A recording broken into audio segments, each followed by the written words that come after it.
What's going on, people? I am here with a pay-per-view review of WWE Hell in a Cell, but first and foremost, before I get into that, I have to tell you guys to subscribe if this is your first time seeing me, and I believe the yellow subscribe button is maybe right there, somewhere up there. Click that button and subscribe to me. I'm on the road to 10,000 subscribers, very close, so maybe you can be my 10,000 subscriber, but you got to do it by clicking that button up there. Next, add me as a friend here on YouTube. Give this video a thumbs up, and most importantly, make sure you comment on the video and give me some feedback on what you felt about either what I'm saying or the pay-per-view. But now that we got all that out the way, let's talk about WWE Hell in the Cell 2010. Alright, but really quick, last video I told you guys that my Xbox 360 broke, and the little 4 rings of death or whatever, and I didn't know whether I was going to go back to my 360 or jump over to PlayStation 3. Now, I've had an Xbox for as long as I remember. I don't even think I've ever had a PlayStation 2, so this would have been my first jump to Sony. And a lot of you were wondering what I did. I may have said what I was going to do in the last video. I definitely announced it on Twitter, but for those of you who don't know, my choice was I made the move to PlayStation 3. So I have a PS3 now. My PSN is, and I think that's what you call it, my PSN is Denzel S91. Not Denzel S27, Denzel S91, and I'm going to put it right there. So go ahead and add me on PlayStation, and hopefully we can play on there. Now let's get into this review of Hell in a Cell. Alright, so this pay-per-view was one of those occasions where it actually started off really hot. Sometimes a pay-per-view starts off really slow, but this one actually started off really hot, kind of like the Money in the Bank pay-per-view we had a couple of months ago that started off with that great SmackDown Money in the Bank match. This pay-per-view, I'm sorry, actually started off with the 3-way match, submissions count anywhere, falls count anywhere submission match. I don't know what they decided to name that match, but anyway, you could submit somebody anywhere in the arena, and I didn't catch this match from the beginning. I came in when Morrison and The Miz were fighting in the audience, but this match was very good. They used weapons in it. Well, they didn't really use weapons, but you know, they took advantage of some of the different props around the arena. They fought in the audience, they fought on the ramp, they fought near the stage setup. They did a lot in this match, and there was some pretty great moves. I really like the fact that they added Morrison to this match. I really think, you know, this match needed that extra dynamic to go over.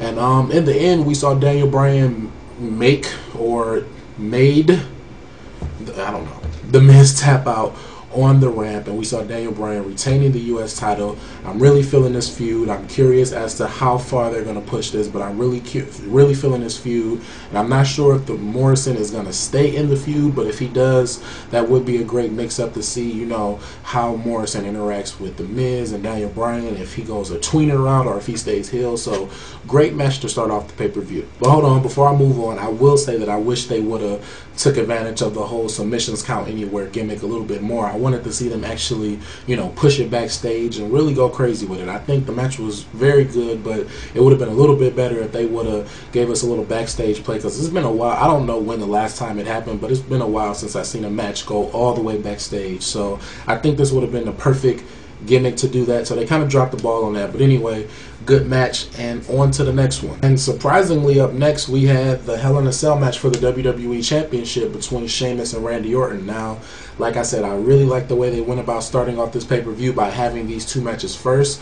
I wasn't expecting the Hell in a Cell match to be so early in the card, but you know, that was a great move on WWE to do that. And this match was definitely, to me, it's close between that match and the actual 3-way submission match, but I think, to me, that this Hell in a Cell match was actually the match of the night between Sheamus and Randy Orton. And a lot of people may not agree, but this is definitely the best match that I think Sheamus and Randy Orton has put on together this year. And like I said, I think this was the match of the card. I think that they really took it to the limit. They, you know, went for about maybe 25-30 minutes, possibly. I don't know. Don't quote me on that, but they possibly went 25, maybe 30 minutes, and they definitely went the distance in this match. Had a great ending. Of course, we knew Randy Orton was going to retain the title, but they had a great ending. At least one really good false finish, I think, when Randy Orton kicked out. So it was definitely a good match.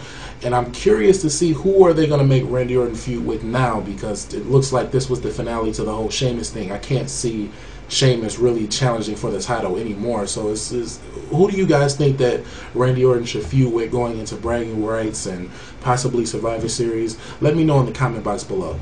I want to talk about John Cena versus Wade Barrett, which I just said that Randy Orton and Sheamus possibly had the best match on the card, which I don't know, it's going to have to sit with me a few days, but I still kind of feel like they had the best match on the card. But again, surprisingly, John Cena and Wade Barrett definitely put on the show. Not the best match on the card, not the greatest match ever. John Cena did do another drop kick. I missed the first drop kick he did, so it was like my first time seeing John Cena do a drop kick, and I was like, whoa, John Cena just did a drop kick. But anyway, this match was definitely a good match for what it was. And you know, long story short, the ending of this match, we saw a man, supposedly a fan, coming out the audience, distracting the referee, and then we saw someone else who may or may not be a fan attacking John Cena, and then Wade Barrett got the win. Now, I don't know if that's... when I first saw it, I initially thought that maybe these were people from NXT Season 2, but then again, you never know. They could go with the whole these are fans backlashing against John Cena thing, so you never know. But, you know, definitely John Cena will have to be a part of Nexus, and I think this is definitely the right direction for WWE to go. I didn't want to see this storyline end tonight, like I said in my last wrestling video. I wanted to see them push this at least till Survivor Series. So, you know, what they're going to do with John Cena being in the group, I'm looking forward to seeing that tomorrow night. And the match was definitely an entertaining match. You know, a lot of people were expecting this match to be a sleeper. It was actually an entertaining match between John Cena and Wade Barrett. And then finally in the main event, we had Undertaker versus Kane, the second match in this new feud they're having. Now, I want to say first and foremost that this feud has definitely been, to me, the best feud going on in WWE right now, especially with them bringing back Paul Bearer and the whole nostalgia factor to that. But tonight was probably the biggest letdown in this feud on multiple levels. First and foremost, the match really didn't deliver for me. I never really got into the match, whereas opposed to last pay-per-view, they delivered the best match on the card. This pay-per-view, they kind of dropped the ball. I really was never that into the match. It wasn't a bad match, but I wasn't as into it as I was the last pay-per-view. So that was the first disappointment. And then number two, the second one, the biggest one, is the fact that they turned Paul Bearer against the Undertaker in this match. Now, I saw it coming. I was hoping they weren't going to go that direction, but I did kind of see it coming tonight. But, you know, it's like, why would you do it so... I don't know. I just didn't feel like they should have done it so early. Paul Bearer came back like 2 Fridays ago, and now he's already turning against Undertaker. It's like... It's too soon for it to happen. So it makes sense, but then it's like it doesn't even feel... I mean, the fans didn't even react to it that well, because it was like, wow, this is happening already. He's only been back for 2 weeks, and he's already turning on the Undertaker. So I think WWE definitely dropped the ball and disappointed me with the way they went about that and this match as a whole. And I really didn't like this closing. I would have preferred to maybe even see Sheamus versus Randy Orton, because they definitely did their thing with their match as the closing as opposed to this. But overall, the pay-per-view was not that bad of a pay-per-view. Definitely better than the Six-Pack Challenge, or was it called Night of Champions? Night of Champions, right? Night of Champions. Definitely better than Night of Champions, but I don't know. It just didn't keep up. It wasn't consistent. The pay-per-view started off great. We had a great spot between Edge, and a great impromptu match between Edge and Jack Swagger. Had a very entertaining match between Cena and Wade Barrett, and then the main event was kind of a letdown. So the pay-per-view was a good pay-per-view, but it didn't stay consistent all the way through. That's my review, though. Tell me what you guys thought about it in the comment box below. Give this video the thumbs up. And like I said, if this is your first time watching me, please subscribe. I appreciate you for watching, though. Peace.